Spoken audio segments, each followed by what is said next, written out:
Hey guys, Dave here from Nerdarchy. For Nerds by Nerds, hanging out with my esteemed colleagues. I'm Ted. I'm Nate. And today we're going to do another character build, and we're going to talk skill monkeys.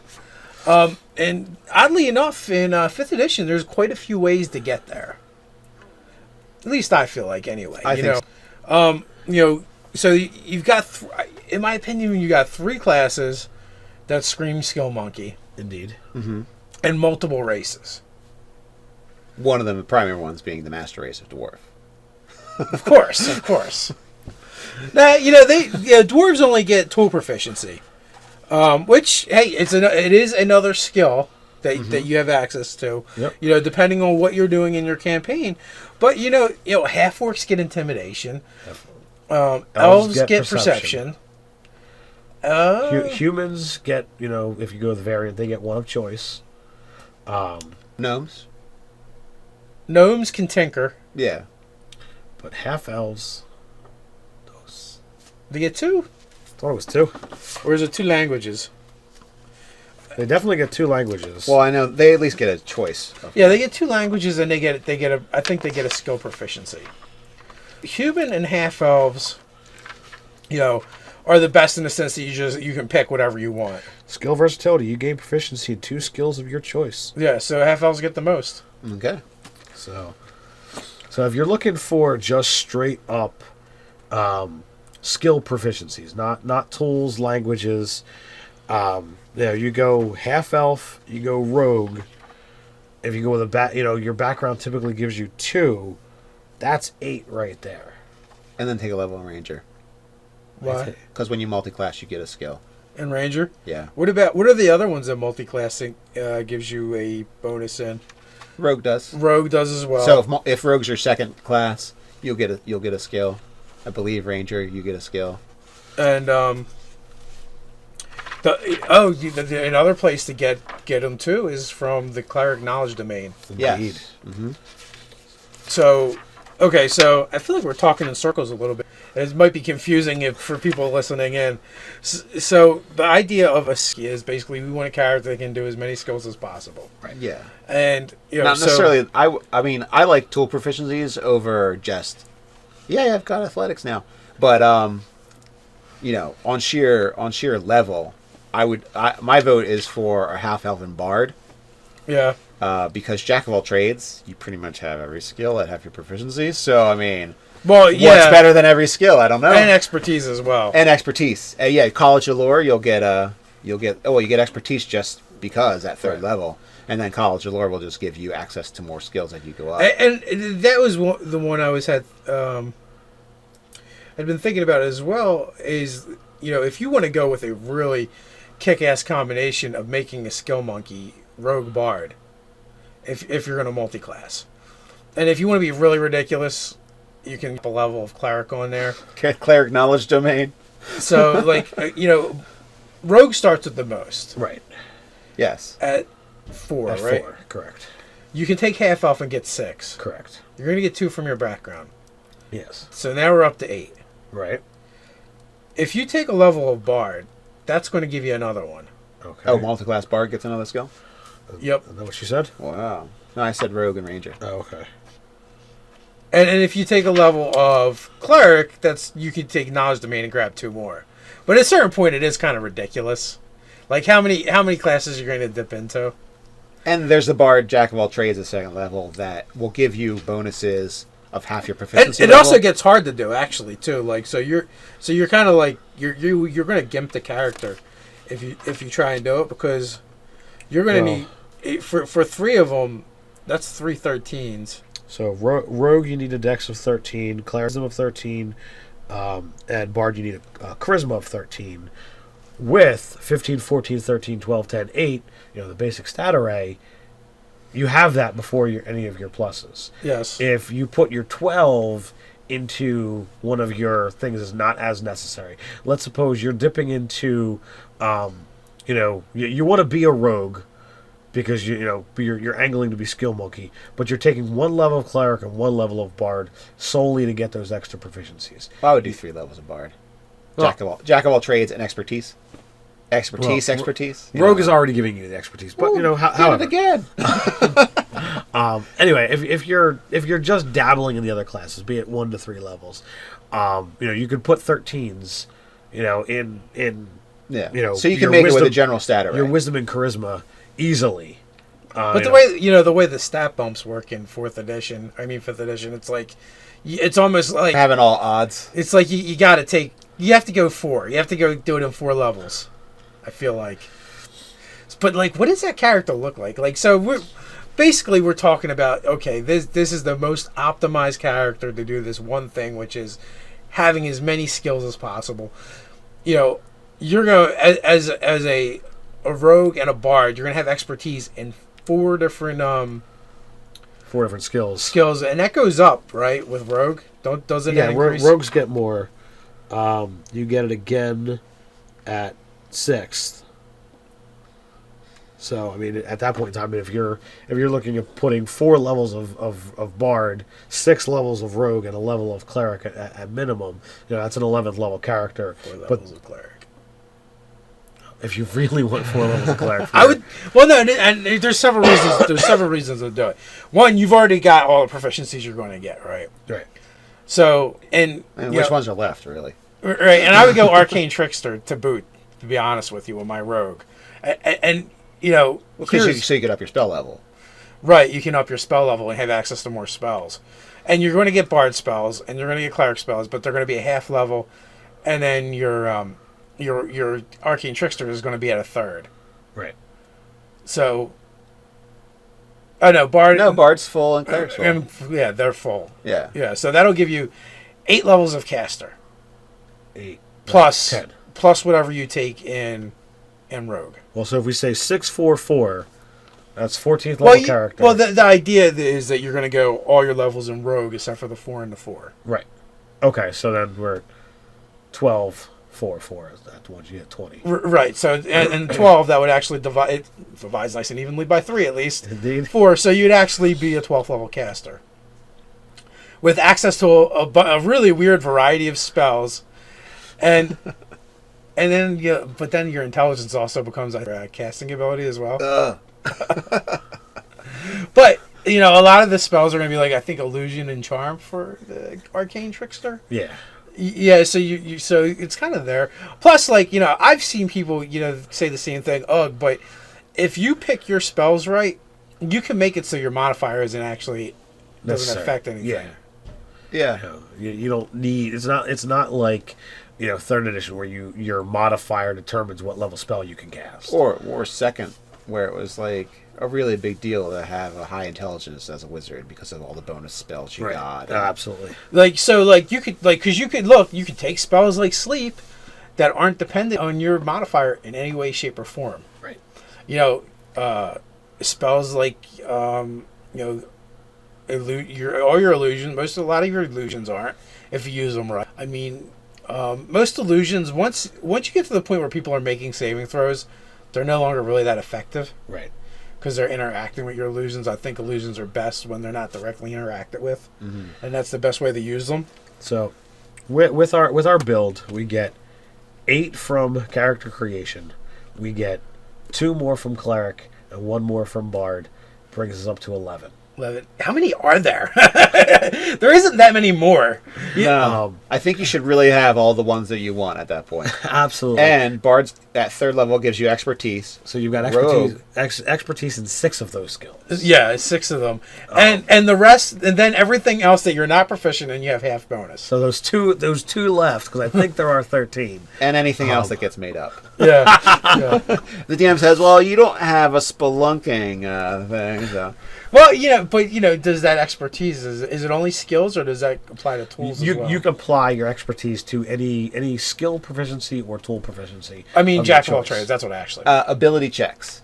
So yes, yeah, tools work. Yeah, so you pretty much do everything, which is excellent for my character in the 10th level game. Well, when you dip in the bard too, if you care, you get a musical instrument as well. Yes, yeah, you do get a musical instrument. I do have, just in case you're worried about that. I do have a secondary skillish monkey guy that I'm doing for the 10th level game that Scott's running for us. I was originally doing the Tempest Cleric, and I want to test out psionics more, so he's letting me do a kineticist. But let's just say, for argument's sake, it's really a bard 3rd level 7th level wizard of whatever. It doesn't matter what arcane tradition, Right. because because I didn't use anything special that was made in psionics for this power to work. So I'm Bard, Jack of all trades. He let me buy extra tool proficiencies because I'm 10th level, so I spent like 750 gold on 3 tool proficiencies. I don't think they count. Be Okay, honest well, with you, because let's completely then. So I've got a tool proficiency from being a dwarf. I'm a guild artisan, so I have a tool proficiency from that, and I think I have persuasion.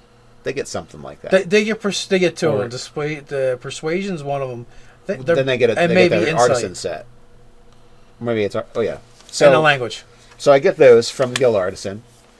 Then Bard, I've got expertise and Jack of all trades, and what a Bard gets. And then I took 7 levels in Wizard, basically, and I have the spell Fabricate, and he basically has these tool proficiencies. He has the spell Fabricate, and you're allowed to make things that require intricate use, like jewelry and armor and stuff like that, with the spell Fabricate, if you have the tool proficiency. Or, so basically, as a Bard of Jack of all trades, You do. I have to have the tools, basically, because I have half proficiency. All right. So I can pretty much fabricate anything as long as I have the raw material and the tools required. And as a 10th level character, I think that's pretty cool, because you can make all kinds of crazy stuff as long as you've got the goods for it. So using the spell, do you actually have to make a check, or you just fabricate it? Fabricate. It says you just have to have the tools. 10 minutes and the tools. And you and made the, it. and the raw material. Nice. So I could say, I want to take this gold coin and turn it into a really elegant thin ring. Well, Right. probably the elegance level will probably be my proficiency check. Uh-huh. It's made, But you have to do it really fast. but it's 10 minutes. So it's like, if you imagine like those spells where if you might see like on a show or something like that, where it's like, the kitchen is cleaning itself and Yeah. everything's going at once. It's basically that. Like you get all to the do tools are like boom, boom, boom, boom, boom, boom, boom, boom, boom, boom. So our ultimate skill monkey is a multi-class, but so single class is either to make the skill monkey characters. What is there? There's ranger, there's bard, Yeah. There's Especially rogue. college and floor bard, I would say.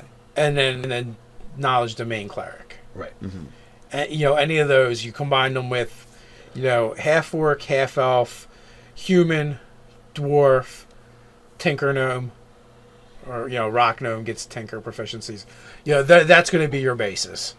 You go with backgrounds that are heavy in tool proficiencies, and they all get 2 proficiencies. Right. But then some of them like instead of gaming proficiencies, because I don't really think that. Well, the guild artisan gives you 2 skill proficiencies, a tool proficiency, and a language. Yeah. So that one's pretty hefty. I would think one of the lamest things with backgrounds is getting gaming dice or something like that. As you're like, a tool proficiency. Yeah, it could have been thieves' picks, but it's rolling these dice. I'm really good at it.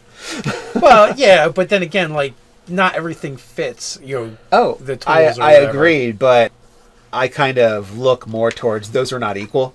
So I hope I hope the background really fits I want to be really happy with the background that I choose, basically, if I get gaming dice. Yeah, gaming. But there's a lot of them, like vehicles, land. Like, is that? I mean, granted, if you're using a wagon, but like, does that come up? How often does it come up? Some kind of wagon chase. Yeah. When's that going to come up? The DM would have to be like, well, I could have this character really shine in like this epic wagon chase. Yeah. But artisan tools, how often are you using them? I mean, really, This crafting is true. Yeah. doesn't come up in the game. It takes a lot of time, and if you're crafting, you're not adventuring. Yeah, it's an off time thing. Yeah, it's not something that's going to affect. Unless you have fabricate Yeah. and 10 minutes to spare. Yeah. Then you can make it happen. But Yeah. for the most part, there's definitely some backgrounds though that are superior to others for this kind of for that kind of stuff. Like urchin is another super background. Mm-hmm. What do you get from that? Stealth, deception, Stealth, and I thought sleight of hand. oh, sleight of hand. Yeah, that makes sense. Picking pockets, stealth, sleight of hands, thieves' tools. Sleight of hand, stealth, disguise kit, tools. Yeah, And a like pet mouse. Don't forget that pet mouse. and you get a pet mouse. So And like, you get the your feature of you get through the city the fastest. Yeah. I really feel like the urchin is one of those weighted ones. So like if you're going to go with a skill monkey, like an urchin's a good one. The guild master's a good one. What else is there? Sailor, I seem to think Sailor's a good one as well. Sailor, you get athletics, perception, navigator's tools, and vehicles water. Yeah. So like when you're building those skill monkeys, like there's definitely some superior. And they're both specific, because one's going to be at the most use on water or a waterway, and the other one's going to be at the most use in a city. So outside those adventuring scenarios, they're still good, but they're not like super awesome at that point. Yeah. Well, yeah. So it's nice to have. I mean, well, yeah. And really, what kind of checks are you going to make with like vehicles water? Like, I mean, unless you're the guy steering the boat, you know. It's maybe. Well, navigator's tools, that can be of use. Getting lost at sea, that can come into play. So after like a storm. A nautical campaign, swashbuckler. Yeah. Or a Spelljammer game. But then again, like, that being said, right, if you're talking, skill monkeys, right, well, what's a good skill monkey? A swashbuckler probably would be a good skill monkey type of character. Yeah. So, like, that all kind of thematically fits together. Yes. Because, granted, we did build, like, the best skill monkey, but... But how do you rationalize those four, things together? Rogue Bard, they pair together pretty nicely. But throw 4 levels of cleric just for the knowledge domain. Yeah. Like, unless there's some kind of hidden I mean, in my mind, I have an idea of how you might do it. If you build, like, the archaeologist professor type character. Because, with the bard, really, what if you're... So this is Bard Indiana Jones, who can play a musical instrument. Yeah, well... Yeah, he plays the flute at night to entertain the crew. Well, you know what, though? You can trade that out, too. Because what if instead of... what if your performance is more like lecture? Yeah, or storytelling. Lecture, storytell. So you could spin it a little bit. Not bad.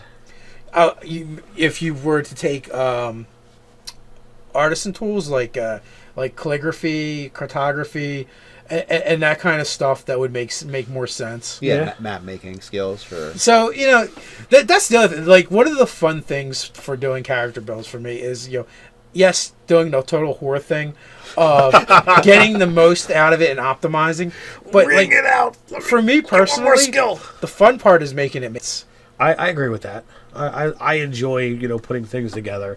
When Ryan made his Pallock, or his Paladin Warlock, and it's like, well, how do you justify those two classes going together? I thought that was really neat. When I was making my fighter paladin, those two things go together pretty easily, but how did it happen? Those things, it adds so much more to the character while you're trying to figure out those little nuances. Yeah, when you can put it together, and it's not just about power gaming and optimizing the character, but another part of optimizing the character, in my opinion, is optimizing the backstory to fit the character. Indeed. Especially in a long ongoing campaign. Yeah, we're imagining him starting off as, this 10th level guy or 12th level guy, but that's where the goal is for having that kind of option. Right. But, how does he start off? He starts off as a rogue. Right.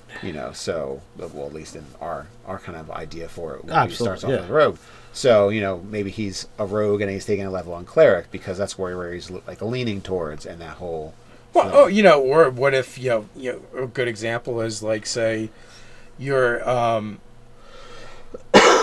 a character in, like, Ebron, and you're part of Moorgrave University, which is kind of like that cutting edge kind of library where they museum / they go out and do things more so than just. I think how things go with the character are going to rely on that background choice. If you choose Urchin, then it's like, okay, he's just a rogue at first.